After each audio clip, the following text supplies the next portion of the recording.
اللهم صل على سيدنا محمد یا رب صل وسلم. بسم اللہ الرحمن الرحیم. آج انشاءاللہ ہم سورہ والضحیٰ واللیل اذا سجا یہ شروع کریں گے. بہت زبردست دلچسپ صورت ہے یہ. ساری اس قرآن کی صورتیں دلچسپ ہیں لیکن یہ الگ ہی انداز ہے اس کا.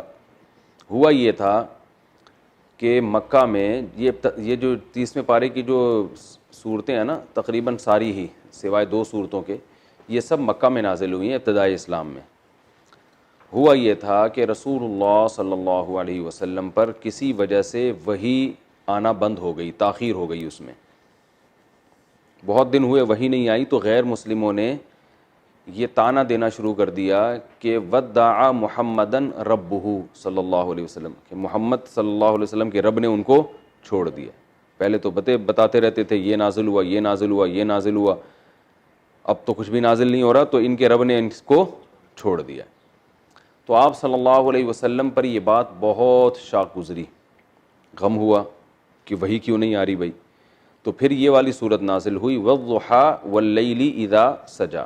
اللہ نے قسم اٹھائی کہ دن کی روشنی کی قسم, واللیل اذا سجا, اور رات کی تاریکی کی قسم جب وہ قرار پکڑ لے.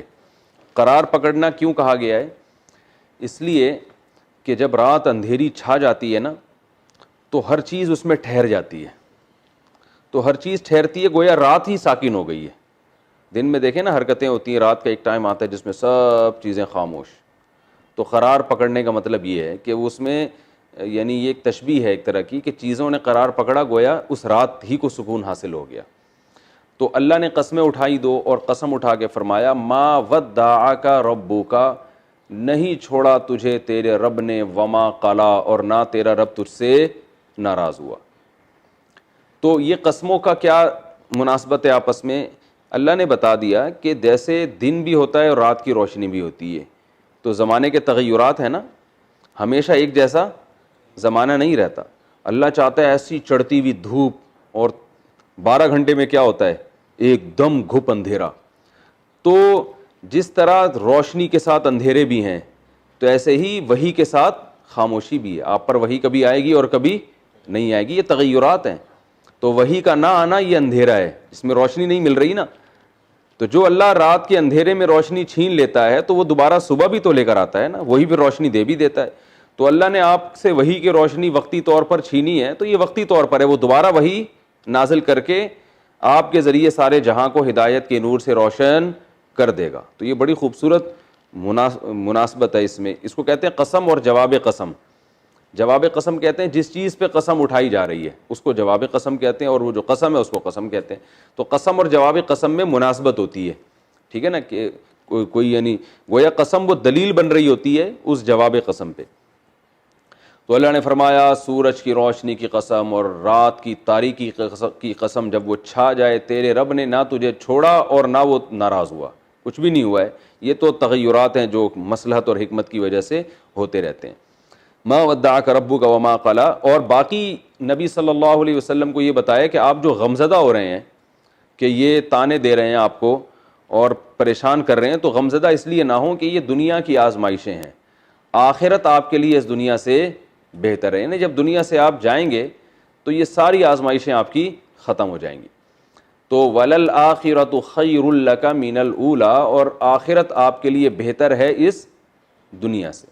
آگے اللہ فرما رہے ہیں کہ آپ کا رب آپ کو کیسے چھوڑ سکتا ہے, یعنی آپ نے یہ کیسے ان کے تانوں کا اثر لے لیا کہ آپ کے رب نے آپ کو چھوڑ دیا. اگر چھوڑنا ہوتا تو اللہ تعالیٰ آپ کے ماضی پہ کیسے کیسے حالات آئے ہیں, اس وقت اللہ نے آپ کو نہیں چھوڑا.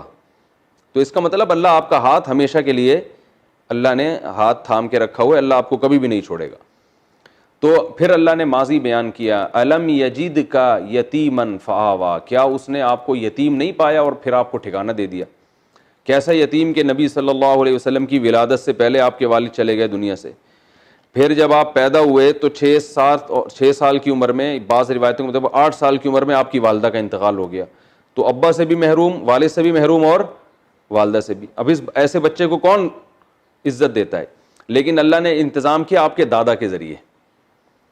دادا کے دل میں محبت ڈال دی, شفقت ڈال دی, انہوں نے اپنا سگا بیٹا سمجھ کے آپ کو پالا اور بہت خیال کیا کرتے تھے. عبد المطلب ہر جگہ جو ہے نا وہ آ کے کھڑے ہو جایا کرتے تھے نبی صلی اللہ علیہ وسلم کے دفاع میں. لیکن چند ہی سالوں میں دادا کا بھی انتقال ہو گیا. تو کتنا غم لگتا ہے نا انسان کو کہ میری تو نہ ماں رہی, نہ میرے باپ رہے, اور نہ میرے دادا رہے جو اتنی محبت کرتے تھے. لیکن اللہ نے اس کا آلٹرنیٹ ابو طالب کو پیدا کی, ابو طالب کی کسٹڈی میں دے دیا. اور جو ابو طالب آپ کے چچا تھے وہ بھی آپ سے ایسے ہی محبت کیا کرتے تھے جیسے دادا, اور وہ تو انہوں نے تو ساتھ دینے میں حد کر دی, کیونکہ انسان کو بہرحال خاندان میں کسی مرد کا, کسی بڑے کا سہارا چاہیے ہوتا ہے بچوں کو. تو وہ ایسا ساتھ دیا انہوں نے کہ انہوں نے تو جب یعنی آپ صلی اللہ علیہ وسلم نے نبوت کا دعویٰ کیا ہے تو انہوں نے اگرچہ ایمان تو نہیں لے کر آئے, مگر کفر کی حالت میں بھی ساتھ کافروں کا نہیں دیا, بلکہ ساتھ رسول اللہ صلی اللہ علیہ وسلم کا دیا. مشرکین مکہ نے جب بائیکاٹ کیا نا بنو ہاشم کا, 3 سال تک ناکہ بندی ہر طرح کی, اور شعب ابی طالب کی گھاٹی میں ان کو باؤنڈ کر دیا, محصور ہونا پڑا, تو اس گھاٹی میں 3 سال ابو طالب نے آپ کے ساتھ گزارے ہیں. حالانکہ ابو طالب نظریاتی طور پر مشرکین مکہ کے ساتھ تھے, لیکن اپنے یتیم بھتیجے کی اور آپ صلی اللہ علیہ وسلم کی محبت میں جو ہے نا مذہب سے متفق نہ ہونے کی باوجود ساتھ کس کا دے رہے ہیں؟ محمد صلی اللہ علیہ وسلم کا. اور بالآخر ایک دن تو آپ نے کہہ دیا نا کہ مجھ پر اتنا بوجھ نہ ڈالو جو میری طاقت سے زیادہ ہو. وہ بار بار آ کے, اور ابو طالب کی وجہ سے آپ صلی اللہ علیہ وسلم کو قتل ہونے سے بھی اللہ نے محفوظ رکھا ہے, ورنہ عرب تو قتل کر دیتے. ابو طالب کا ایک مقام تھا, ایک سرداری تھی, ایک روب تھا, تو وہ مشرکین مکہ یہ کہتے تھے کہ ہم ابو طالب کی وجہ سے نہیں قتل کرتے محمد صلی اللہ علیہ وسلم کو.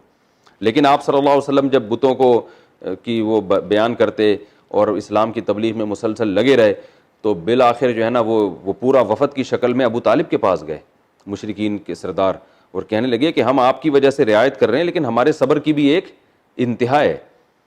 تو پھر وہ ابو طالب نے نبی صلی اللہ علیہ وسلم کو بلایا اور کہا کہ اے میرے بھتیجے, مجھ پر اتنا بوجھ نہ ڈالو جو میری طاقت سے زیادہ ہو. یعنی میں تو تمہارا دفاع کر رہا ہوں لیکن جو ہے نا تم بھی لچک نہیں پیدا کر رہے اپنے دعوت میں, تم بھی دعوت دیے جا رہے ہو.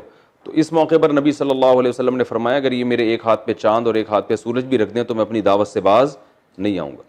اس کے بعد بھی ابو طالب نے کہا میں جب تک زندہ ہوں تمہارا ساتھ دوں گا. تو یہ ہے کہ الم یجد کا یتیما فآوا, اللہ فرماتے ہیں آپ یتیم تھے, ہم نے آپ کو ٹھکانہ دیا. وہ الگ بات ہے ابو طالب کی موت کفر پر ہوئی اور آپ صلی اللہ علیہ وسلم آخر وقت تک کوشش میں لگے رہے کہ یہ کلمہ پڑھ لیں, لیکن آپ کلمہ نہیں پڑھے. صحیح مسلم کی حدیث ہے, اور انہوں نے کہا کہ ایک دفعہ کلمہ پڑھ کے میری آنکھیں ٹھنڈی کر دیں تاکہ میں آخرت میں آپ کی سفارش کر سکوں. لیکن موت کے وقت عرب کے سردار موجود تھے, تو ابو طالب نے کہا کہ اگر میں نے اس وقت کلمہ پڑھ لیا تو یہ سردار تانا دیں گے کہ ابو طالب عرب کا سردار تھا اور ساری زندگی باپ دادا کے دین پہ رہا, موت کے وقت موت کے ڈر سے کلمہ پڑھا. یعنی پڑھنا تھا تو پہلے پڑھ لیتا میں, اب تو صرف موت کے ڈر سے ہی کلمہ ہوگا, تو میں یہ عار ذلت برداشت نہیں کر سکتا.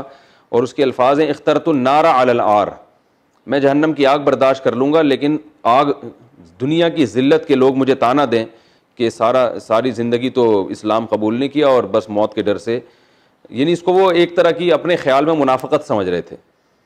تو اور اس پہ ایک شعر بھی ہے بڑا دلچسپ کہ میں وَلَقَدْ عَلِمْتُ بِأَنَّ دِينَ مُحَمَّدٍ مِّن خَيْرِ أَدْيَانِ الْبَرِيَّةِ كُلِّهَا, کہ مجھے یقین ہے اللہ کی قسم کہ محمد جو میرا بھتیجا ہے اس کا لایا ہوا دین تمام دینوں میں سب سے بہترین دین ہے. کیونکہ تعلیم تو جانتے تھے نا کتنی بہترین تعلیمات دے رہے ہیں وہ, لیکن کیا ہے لولا الملامت او حدار مسبت, اگر ملامت اور یہ جو بعد میں برا بلا کہنے کا خوف نہ ہوتا تو آج میں اپنے بھتیجے کی آنکھیں ٹھنڈی کر دیتا.